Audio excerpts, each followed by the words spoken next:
Je m'interroge ce jour sur la question des énormes embouteillages visibles depuis de longs mois le long de la pénétrante ouest de la ville de Douala, acte 2. Hier, nous parlons de la pénétrante est, Yaoundé, l'axe Douala-Yaoundé. Aujourd'hui, on parle, alors, monsieur le gouverneur, monsieur Mbassadine, de la pénétrante ouest. Merci pour les efforts que vous avez faits, monsieur le gouverneur, monsieur le préfet, peut-être monsieur le maire, parce que hier, on a vu des éléments. On a vu des éléments sur cet axe hier, assurer au moins la circulation. Merci à vous, monsieur le gouverneur. Ça prouve que vous écoutez au moins ce programme. Mais monsieur le gouverneur, la pénétrante ouest, c'est la mort. C'est la totale. C'est le coma. La pénétrante ouest. Comment comprendre que Bonabéry soit devenu l'épicentre des embouteillages dans cette ville? Comment comprendre que cette zone-là, franchement, monsieur le gouverneur, monsieur le préfet, monsieur le maire de la ville, je ne parle pas du président des régions parce que lui on ne le voit pas, on ne le sent pas, il est encore une figurine dans cette ville. Comment comprendre qu'il est facile de rallier Douala partant de l'ouest, du nord, du nord-ouest, du sud-ouest en 4 heures de temps, 2 heures de temps, et de refaire 4 heures de temps dans les embouteillages à l'entrée de la ville? Étrange, me direz-vous. Il est possible de faire 2 heures de route entre Konsamba et Sodiko et de venir passer exactement 4 heures de temps dans un interminable embouteillage entre Sodiko et Rond-Point d'Eido. Comment comprendre ces bouchons récurrents le long de la nationale numéro 4 qui traverse ce quartier de l'arrondissement de Douala 4e où la circulation est complètement paralysée chaque jour? Comment comprendre que pour sortir de la ville de Douala, les usagers sont obligés de quitter à 4 heures, 3 heures, pour espérer traverser rapidement Bonabéry? Lorsque vous dites à quelqu'un, je vais voyager, il dit, papa, il est quelle heure? Les embouteillages vont te tuer, compte 1 heure, 2 heures, 3 heures, 4 heures pour sortir de la ville de Douala. Les agences de voyage allant dans la zone de l'Ouest se sont résolues à sortir, soit entre 4 heures et 5 heures, les derniers à 6 heures, et tard ou alors tard dans la nuit, 22 heures, 23 heures jusqu'à 1 heure. Comment comprendre que de Tradex-Bonabéry jusqu'à la sortie de la ville, notamment Bekoko, la route est littéralement étroite, pourtant on a cassé? Comment comprendre ces bouchons orchestrés du Carrefour Musique à la station Petrolex de Bonabéry? Alors là, pour sortir, pour traverser ce petit embranchement-là, à partir du Carrefour Musique jusqu'à Bekoko, c'est 1 à l'heure. Ça ne bouge pas. Ça traîne, ça bouscule, ça discute, ça insulte, ça gare le véhicule, ça coupe le moteur, ça descend, ça stationne sur le trottoir. Voilà ce qu'on vit dans cet axe de Bonabéry. Comment comprendre cette occupation anarchique qu'on voit à Bonabéry, là où on a procédé à l'extension, à gauche comme à droite, on n'a plus jamais pensé élargir cette route, bitumer cet axe. L'axe abandonné, on retrouve les vendeurs de voitures. Alors là, toute cette zone, c'est les vendeurs de voitures. Sur ce même chemin, on retrouve les brocantes qui utilisent le trottoir.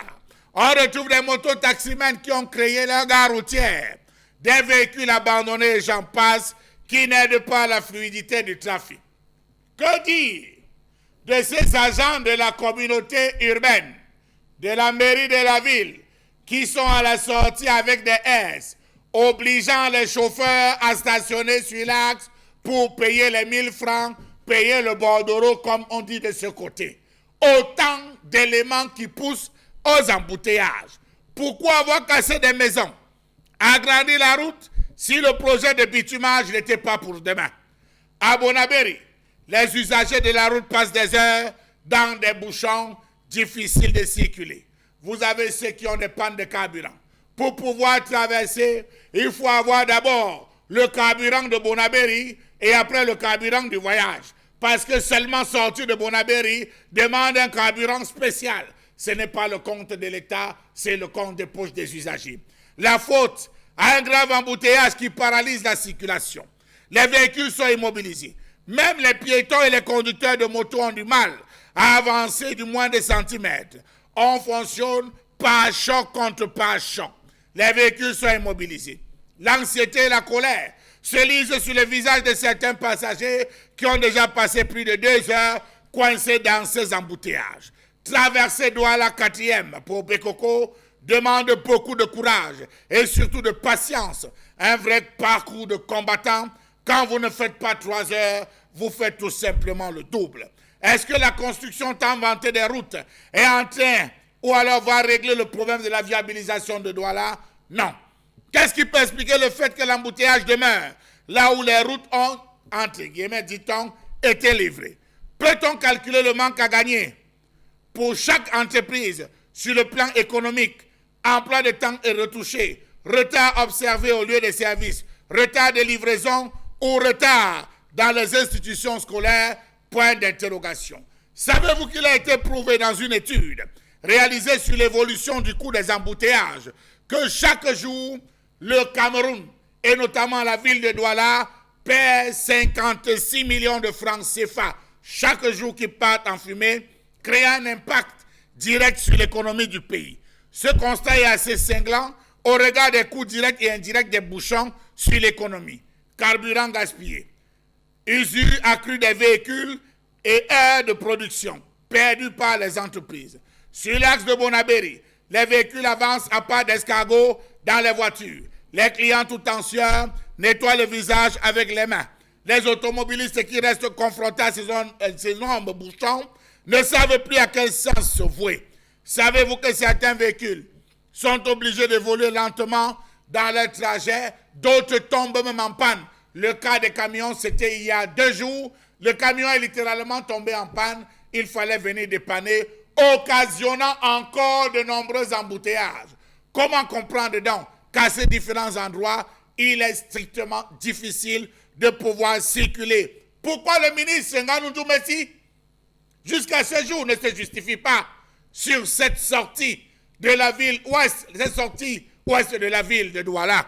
Savez-vous que ces lenteurs ont causé d'énormes désagréments lors de la dernière Coupe d'Afrique de football féminin, dont la moitié des matchs se déroulaient à Boya au mois de novembre dernier? Oui, ayons le courage de le dire, tous les matchs qui avaient été programmés de ce côté ont barré la route comme si c'était le chef de l'État qui devait passer pour faire circuler, pénalisant encore de fait l'économie de ce pays. Les embouteillages à Douala sont le résultat d'une planification urbaine limitée, voire inexistante. Les embouteillages à Douala sont la conséquence d'un système commercial libéral outrancier. C'est la résultante de l'incompétence, de la compétence notoire de nos autorités administratives qui ne pensent jamais au bien-être de la population. Que dire des voies de contournement? Bonabéry n'a pas de voie de contournement.